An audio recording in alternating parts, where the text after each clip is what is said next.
in big cities like York and Edinburgh or Coventry, but in towns and villages too. Then there is the name of the new king.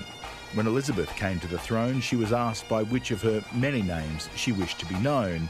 My own, of course. What else, she replied. Charles's birth name is Charles Philip Arthur George. He could choose King Arthur, unlikely, Philip after his father, or choose to be fashioned King George. King Charles, though, seems the safest bet. Meanwhile, other events will be unfolding at Westminster. While Charles will have been swearing his allegiance to Britain, members of both Houses of Parliament will be swearing allegiances to him.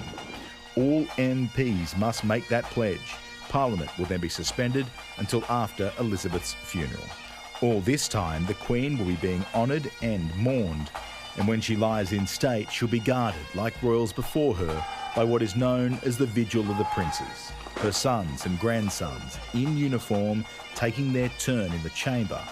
This will indeed be a time when a much-loved sovereign will be farewelled with pomp and great pageantry, while a new sovereign will be welcomed with all of Britain's age-old traditions. Yeah, it'll be all that morning. Thank you so much for being with us throughout the morning. Our special coverage continues now. That my whole life, whether it be long or short, shall be devoted to your service. I did but see her passing by, and yet I love her till I die. Better days will return. We will meet again. Live across Australia, this is a special edition of Today, the death of Queen Elizabeth II.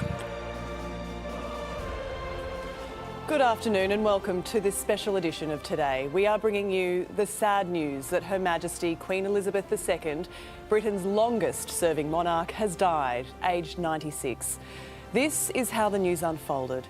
At 9:30 last night on Australia's east coast, 12:30 p.m. in the UK, the palace issued this statement. Following further evaluation this morning, the Queen's doctors are concerned for Her Majesty's health and have recommended she remain under medical supervision. The Queen remains comfortable and at Balmoral. The royal family raced to be by her side. Prince William and Andrew flying into Scotland. Charles, Camilla and Anne were already there. The media watched on as cars carrying members of the royal family sped to Balmoral, signalling the truth we didn't want to hear. Prince Harry was also seen arriving in Scotland separately as the news of his grandmother's death reverberated around the world. At 3:30 a.m, the palace released this statement. The Queen died peacefully at Balmoral. The King and the Queen Consort will remain at Balmoral this evening and will return to London tomorrow. And half an hour later, this from King Charles III. The death of my beloved mother, Her Majesty the Queen, is a moment of great sadness for me and all members of my family. We mourn profoundly the passing of a cherished sovereign and a much-loved mother. I know her loss will be deeply felt throughout the country, the realms and the Commonwealth, and by countless people around the world.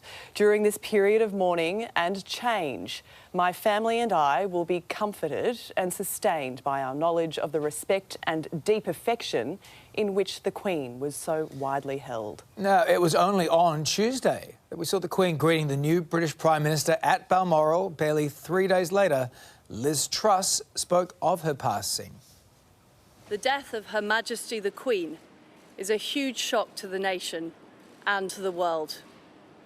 Queen Elizabeth II was the rock on which modern Britain was built. Our country has grown and flourished under her reign. Britain is the great country it is today because of her.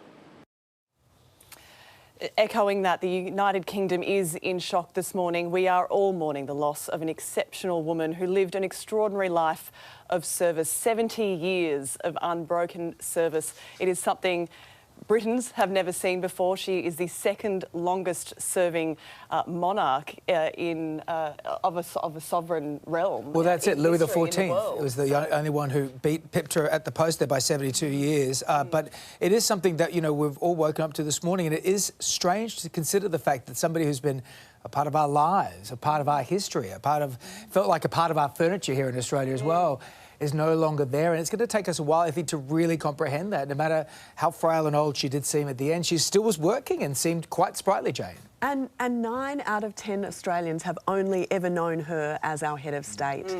It is incredible to think that, you know, our lives, our children's lives, our parents' lives have all revolved around her service. And it would mean that people only in their late 70s, 80s and 90s would remember a time when she wasn't the head of state. I think her contribution to public life